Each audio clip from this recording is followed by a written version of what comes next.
Start our class today. We're continuing on regularization. So I'd just like to invite you to take a couple minutes and turn to the person next to you and see if you can explain to them these two pictures. So these have to do with the way we calculate regularization of different shapes.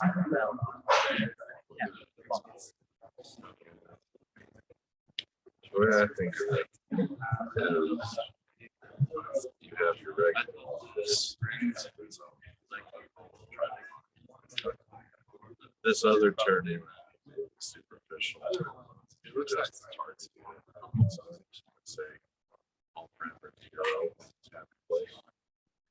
So if you think of like adding a sine wave, other sine wave, right?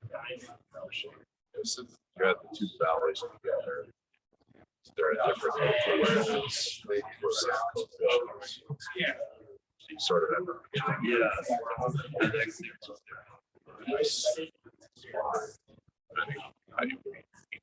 that's all I take from this. Looks like the blue seats. It's not a great vision. So I mean, it was just clear that like the elliptical shape was the loss valley. That's another shape was the coefficients valley. That would work, but it took me longer than I felt like the extract. That's my what do you think? So what you said, and then what's important from the image has to do with it really intersect, and I'm not going to be able to. All right. So this is a really important picture. So like this is a very common thing to come up in interview questions for machine learning, deep learning type of interview. So we really want to make sure we understand this. Does anyone feel like they want to give this a shot?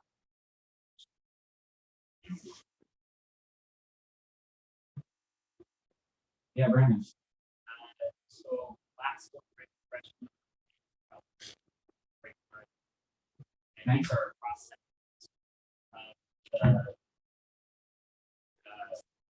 Of how much loss there is. Anyway, it's a cross section that goes deeper.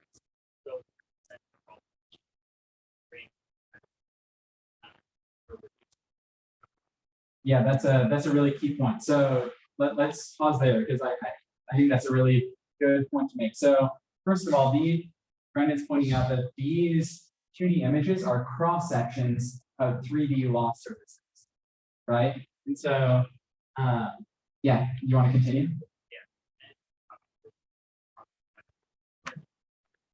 But the current data that you're at are minimum.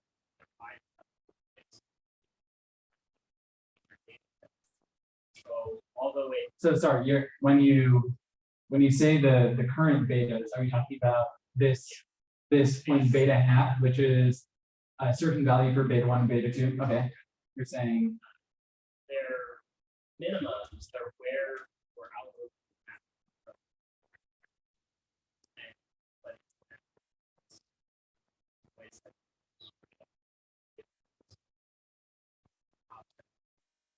So you take your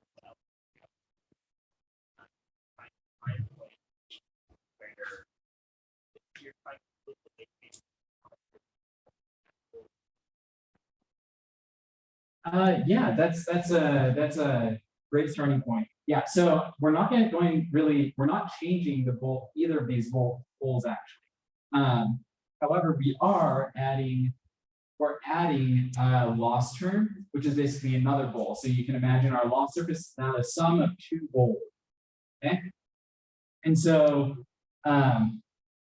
the loss goal due to the regularizer is this circle or diamond. And I kind of wish that they had drawn these in cross sections like we see here, because these are the loss functions for the regularizers also follow. Yeah, it's the same kind of thing where you have three-dimensional loss coming out of the shape. And so, can someone explain to me kind of this idea of where these two loss surfaces intersect?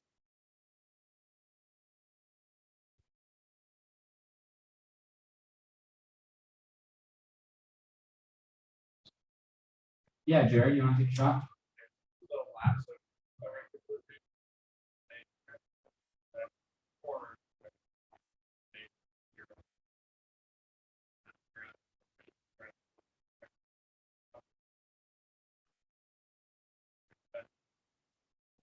Exactly, yeah. So one of the characteristics of this lasso regression is that because it's the sum of absolute values of weights, it has these sharp corners at where each of the weights is 1. And as a result, and yeah, the true value that are of coefficients that our optimizer will find will be when we're minimizing basically both of these loss functions. So you can imagine that the lasso loss function continues going up very high to where, yeah, we're going to have a huge regularization penalty at the minimum of the normal loss function. And likewise, when the regularization is minimized, we'll have a huge loss for our true loss function. And so when we sum them together, we end up with basically these two surfaces added to each other, and the minimizer one will end up being at intersection of those two loss surfaces.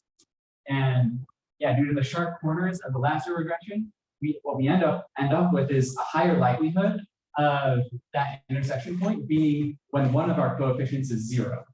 And so the lasso regularization is, we call it sparsity inducing, where we end up learning a lot of 0 coefficients. Whereas ridge regression, you can see that there's a much lower chance that any of our weights will be exactly 0. Yeah, question?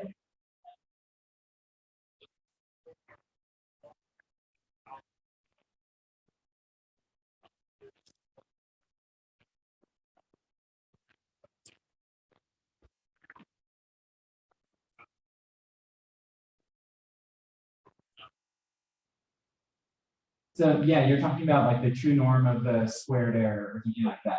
Yeah, that's something different.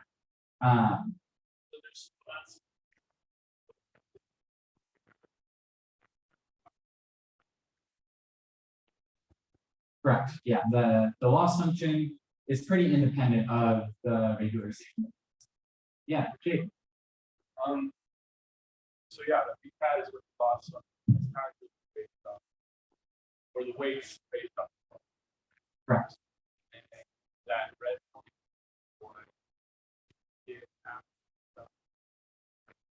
Correct. And so beta hat is the minimum that our optimizer will find if we don't have any regularization. This red dot is like beta hat star, which is the parameters that our optimizer will find if we do have regularization. Yeah, follow-up question? Yeah, so the blue region is strength region. That a kind of parameter that's exciting.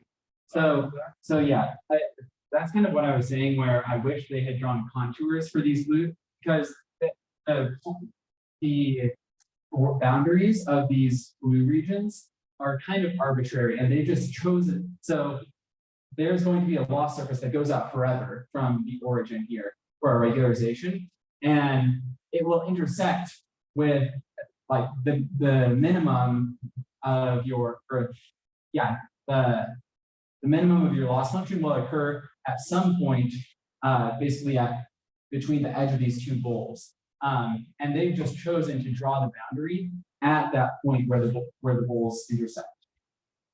Does that make sense? So this is a 3D function that goes out forever, but they've chosen to draw a cross section of it at the point where those bowls intersect. Yeah, question. So does that mean lasso then? Yeah, lasso's an inverted pyramid. Exactly. Great. These always appear better at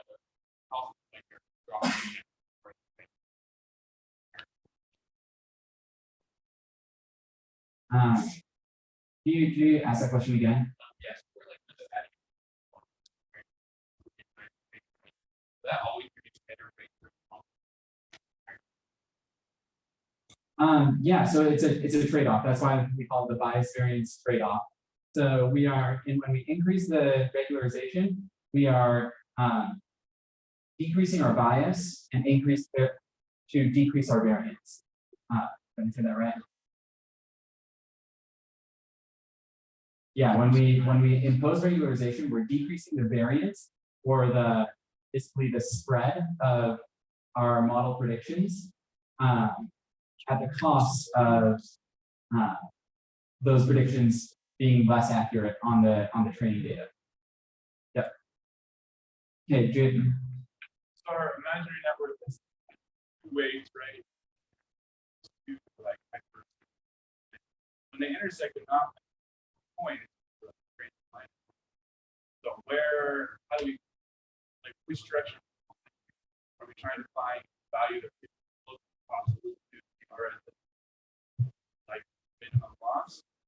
It's hard to, if I were to do this again, I would probably try to come up with a 3D version of this graph. Yeah, because you're right, that these bowls will intersect that kind of a jagged line. But I think it's enough to say that the minimum of our loss function will be at the minimum of the sum of our two losses. Okay, so with this in mind, I'm going to see if we can unpack this diagram right here. So what we have is on the y-axis are the values of our coefficients. So these are the values of coefficients. So this is a crime prediction data set, and we're predicting crime levels based on the amount of police funding, the amount of people who do not have high school education, a number of people who have high school education, and the number of people who have a college education. So those are 4 features, and we're training a linear classifier. And on the x-axis, we have the amount of regularization, and on the y-axis, we have the learned coefficients of a model with that amount of regularization. And on the left, we have lasso regression, and on the right, we have ridge regression, or L2 regularization. So, yeah, why don't you turn to your neighbor again and see if you can try to figure out what's happening in the left side of this graph versus the right side of this graph.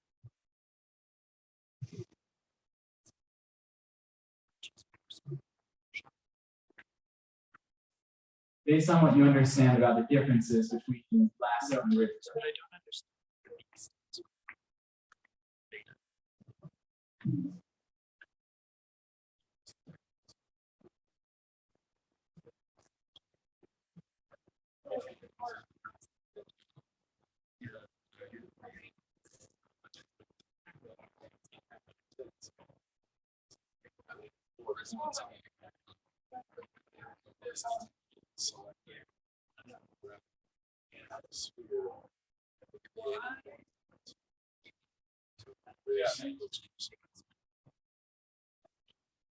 It's interesting how the coefficients are ranging negative.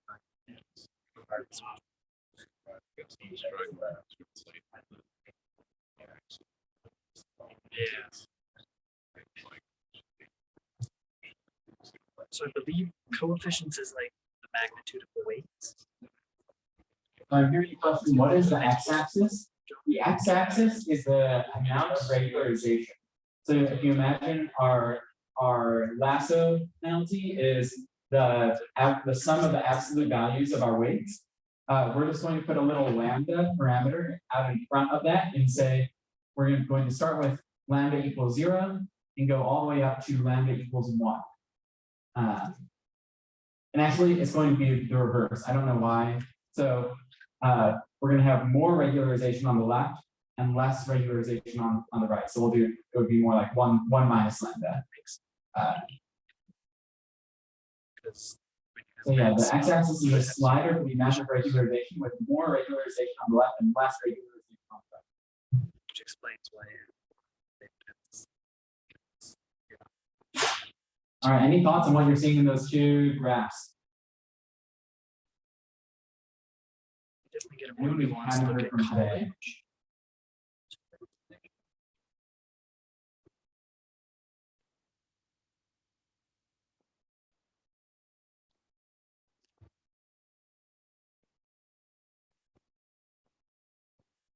Yeah, Joseph?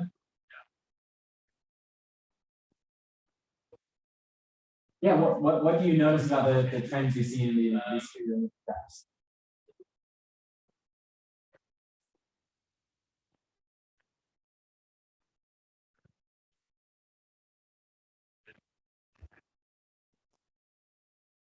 It's actually, I think, the opposite of what you just said. Yeah. But yeah, so when we have more regularization, we're more likely to have coefficients with the value of 0. And when we have higher regularization, we have a higher likelihood of the coefficients being larger. Yeah, what else do you notice about maybe the difference between these two graphs? Yeah.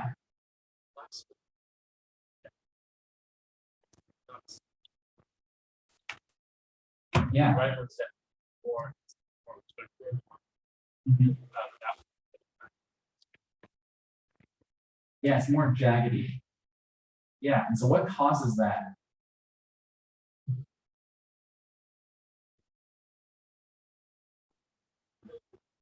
Yeah, Jerry?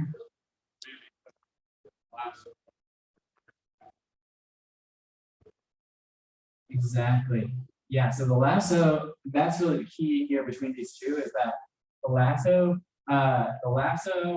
regularization prefers to have coefficients at 0. And so you can see with maximum regularization, they're all at 0. And then as we take out a little bit of regularization, we're learning a single coefficient and everything else is at 0, right? And then as we minimize regularization anymore, we say, okay, now it's okay to have a second coefficient. And as we continue going to the right, we increase, you can see as we branch and increase the number of coefficients. So at the end, we have all of these features being included in our model. Whereas with almost all levels of regularization, college was getting thrown out as a feature because we were deeming the correlation to be too small for to include that as a feature in our model. Okay. Yeah. Any last questions on lasso versus grid? Joseph.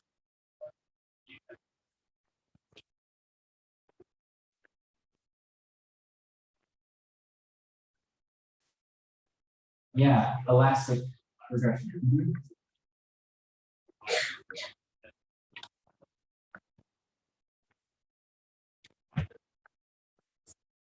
Yeah, that's a great question. So yeah, so benefits of lasso is that it gives you sparsity. So it can maybe get rid of some of those features that really don't have a lot of correlation. And the nice thing about L2 regularization is that it prevents huge weights better than lasso regression because it's penalizing the square of the weights instead of the absolute value of the weights. And so it does a better job of keeping your weights small. Okay, so now we're going to look at a couple more regularization techniques that are more tailored to that really only work for deep neural networks. So this is the first one. It's called dropout. What it is basically at each layer of our neural network, we set some of our activations to 0. You can see we pass something through, and we set these two weights, these two activations equal to 0. We update our nodes, set these 3 equal to 0. Update our nodes, set those 2 equal to 0. And each pass through the neural network, we set different activations to 0.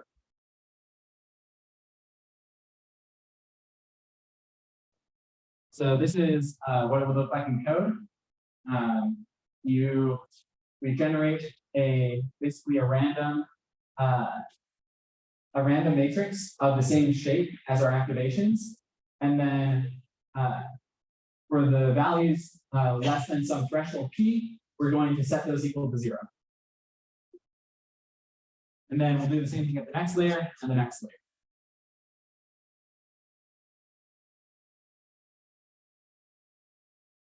So yeah, this is the kind of the question you should be asking yourself. Why is this a good idea?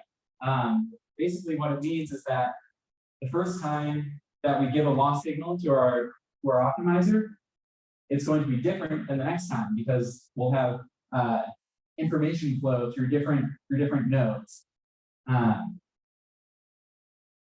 And yeah, basically, as a result, it forces the network to have redundant representation. You know, in the case of a cat, you might have all of these features that help you identify something is a cat, and at different passes through, you're going to have to rely on different features. Another interpretation of dropout is that you can think of this as a large ensemble of models, 50 different, or really the number of parameters, or 2 to the number of parameters, different models that are all being basically ensembled together across your different training iterations. Yeah, question.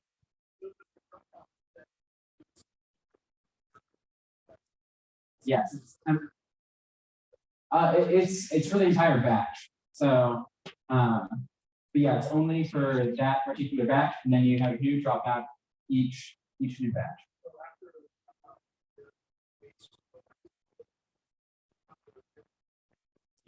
Yep, exactly. Yeah, after, yeah, I'll go back to the original methods. And we're gonna take a look in a little bit about how mathematically that works at training time versus at prediction time. Yeah, so you can think of each binary mask being a different model, and this being trained on one data point or one batch in practice. Yeah, Jared. Good question. We're getting there. Yeah, another interpretation. These authors proved that dropout training is equivalent to L2 regularization, which is an interesting effect. So yeah, in the case of logistic regression, dropout can be interpreted as a form of adaptive L2 regularization favoring rare but useful features. It's kind of interesting.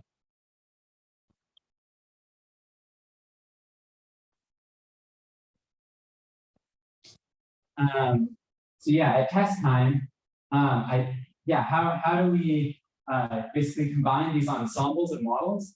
This ensemble of models that's being learned by dropout into one prediction. So one approach is Monte Carlo approximation. You do many forward passes with different dropout maps and average those predictions. That's an approach. It's not ideal because it's more computationally expensive. But it turns out that you can actually do this with a single forward pass. And the way that works is you leave all of the input neurons turned on. Basically, you turn off dropout, and it can be proven that this is an approximation to the full ensemble.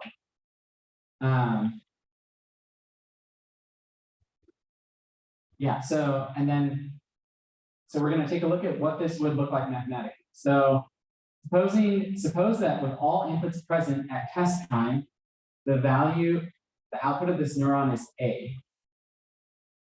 So then what would its output be during training time if we're dropping out 50% of our weights?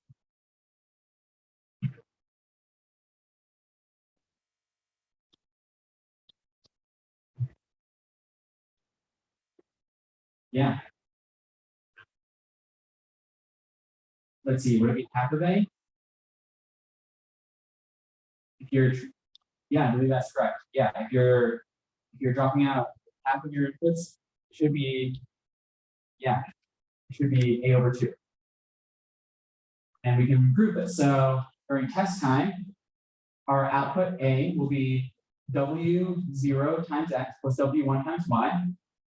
And so if we take the expectation over, or the average of all of our possible dropout models, what will that look like? Well, one of them will be setting both of the inputs equal to 0. One of them will be setting one of the inputs equal to 0. One of them will be setting the other input to 0, and then one of them will be no dropout, right? And so if we sum all of those up, we get 1/4 times 2 times W0x plus 2 times W1y, which works out to 1/2 W0x plus W1y. And so you're correct.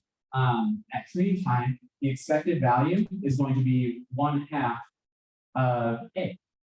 Any questions on that? Yeah. Would it rather be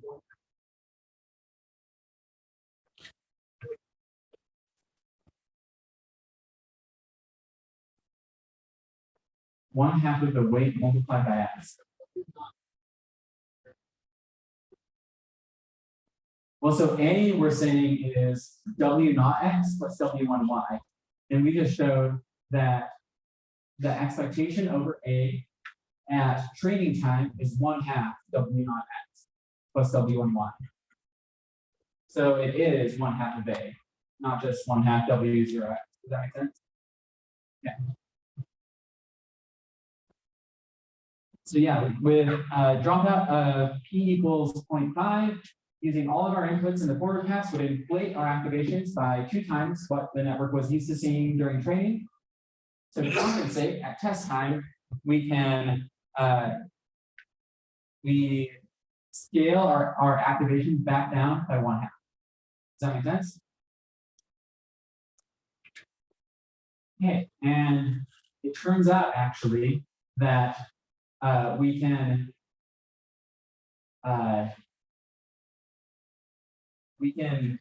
compensate for this problem by actually multiplying our activations by P at training time. And that makes it so that our output at test time is the same as our expected output at training time. And so we did that whole loop just to show that you need to compensate at test time, but actually you can just add this times P term at training time, and then you don't have to make any difference at test time. And in practice, if you have a dropout layer in your neural network, they will do this times P, and you all of that is kind of abstracted away from PyTorch at least. It's good to understand how it works. So yeah, again, here's our dropout layer, and then here is at the bottom is our multiplying by P compensation.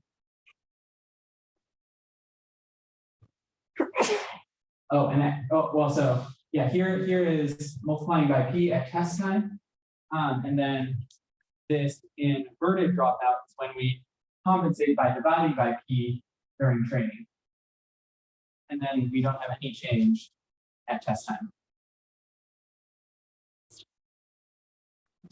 So just some results that you can see. So you can see the effective dropout.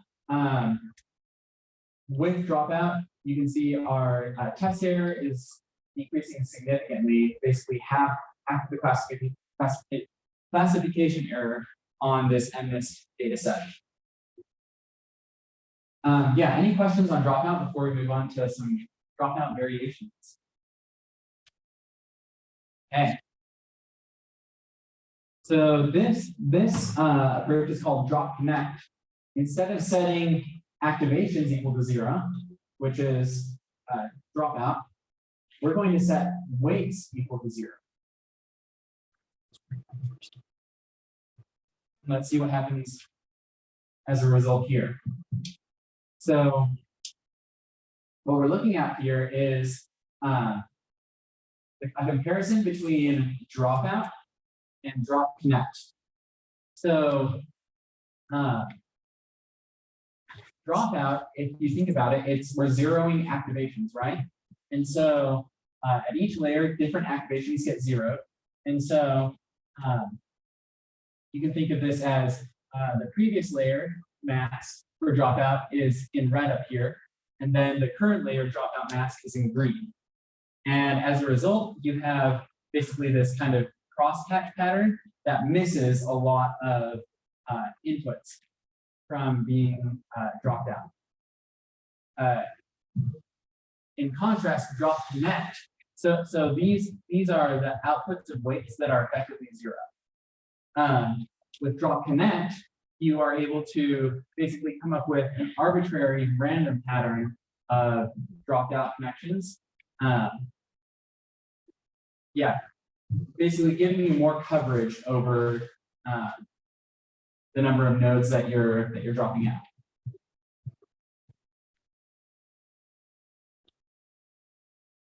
And some results. So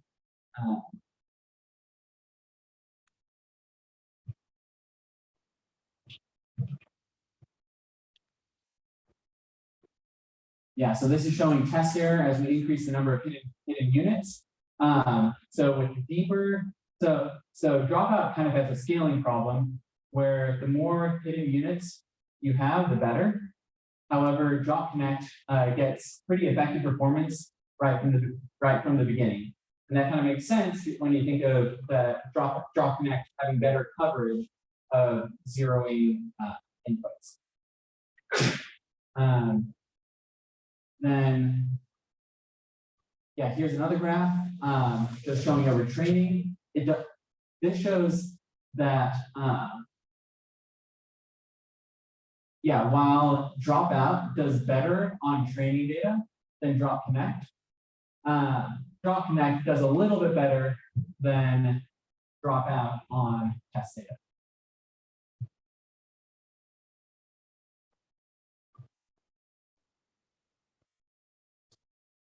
Yeah, so some intuition for why this works. This makes complexity be a linear function of the probability P of an element being detected in drop connect or dropout. When P equals 0, the model complexity is 0, and when P equals 1, it returns to the complexity of a standard model. So it gives you a really nice way to scale from complete regularization to no regularization at all. Does that kind of make sense? Whereas with L1 and L2 regularization, it's between 0 and infinity, you know, that weighting function. And so there, yeah. It's nice to have that kind of maximum versus minimum regularization for dropout. Yeah. So would you use regularization and dropout at the same time, or choose? Good question. Would you use regularization or L2 or L1 at the same time as dropout? And yeah, you totally can. Okay, this is another one. So this is kind of interesting. Instead of randomly discarding units, this randomly inverts or enhances the contribution of each unit. So basically, our network is going to have to compensate for inputs that are surprisingly large or reverse of what they expect them to be. And the cool kind of theoretical result is that this is effectively, shakeout is effectively a combination of L1 and L2 regulars. So this is, yeah, we have the benefit of being able to scale from 0 to 1. And then, yeah, this good intuition for being able to, for approximating L1 and L2 combined regularization, elastic regularization. So this is the result. So these are the features or the activation maps of an autoencoder. And we have 3 different training methods. On the left, we have a standard model. And you can see that there's a lot of granular learned features. In the middle, we have a model trained with dropout. And you can see a little bit more sparsity, and you can see that by these patches of just solid gray. And then on the right, we have shakeout, which has even more, you can see even more sparsity, even more solid patches of And so that's kind of a visual intuition for to validate this claim that they are learning this elastic regularization. We'll skip that. Yeah, this is an interesting idea where you dynamically grow a neural network during training by adding skip connections. And so, yeah, it starts as a trainable shallow network, and you add layers during training. And yeah, I'm not sure. I don't have a lot of many comments more on that. Adaptive dropout. So this is where we use a network, a learned network, to regularize. So we train a neural network to selectively set activities to 0, and it can be trained jointly with a neural network by approximately computing local expectations of binary dropout variables, computing derivatives using backpropagation and using SG. So this is kind of a meta learning thing where we're learning a regularizer on top of our normal neural network. I'm going to skip this quiz because I want to talk about our final projects. Okay, so final project.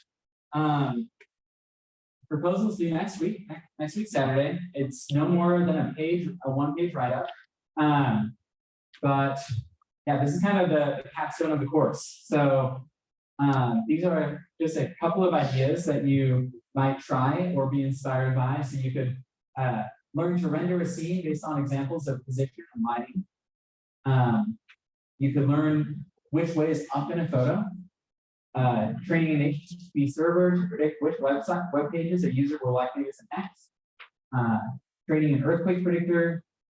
Transforming Minecraft into a more realistic looking game with deep neural network post-processing. It's actually kind of funny. NVIDIA just used deep learning to add ray tracing to Minecraft. It's not exactly the same problem as this, but kind of prophetic on when Dr. Woodgate made these slides. Yeah, question. As far as I know, this has not been executed. Yeah, these are ideas. But you're welcome to try it and publish your code on GitHub. I don't know, maybe someone has. Yeah, so want to set you guys up for success in your proposals and in your projects. So a couple of things that I've seen in people coming to me with ideas so far is I've seen a couple of people wanting to create their own data set. That is going to be difficult. So as far as time requirements for this, you're supposed to spend no more than 10 hours basically getting a data set to work.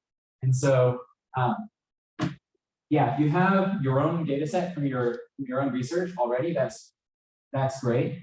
But it's going to be very difficult to create on your own a data set large enough to work on the scale of deep learning, where you probably need at least 10,000 instances to get anything interesting. Yeah, Matthew. I posted a set of data sets over to Final Projects channel.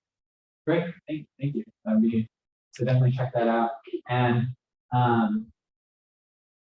yeah, and then as far as other pitfalls, definitely try to think your idea out as much as you can in advance, and feel free to talk to the TAs or me in that process. I've heard a couple of kind of like vague ideas that, yeah, I personally don't know how I would implement those ideas. So try to kind of debug your idea theoretically as much as possible earlier rather than later. And also, yeah, please come to talk to the TAs or me to ask if you think it might be on the border, and we're happy to discuss it. And so I mentioned before, yeah, Joseph, question.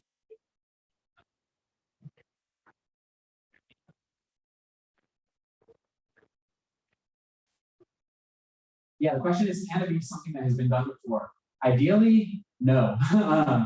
like if you have an idea of like applying an existing neural network, you can talk to me about it, but we really want to stretch you guys to try to think creatively and try to sweep those defenses and try something new. Yeah, and kind of on that note, I mentioned before, like you could definitely the work you do for the final project could definitely be a like huge like jumpstart on writing an actual research paper that you submit to NeurIPS or ICML or something like that. So don't be afraid to like think of it in that framework. It's not against the rules to try to use classwork towards publications. Like that is very much encouraged. So yeah, if you haven't done research before, this is kind of the process. So come up with an idea, whether that's a new application or a new technique to improve neural network training, a new way to visualize what a neural network is learning. Then come up with experiments to test this idea, and even think of like what kind of metrics you would use to evaluate the idea that you've come up with, and then code it up.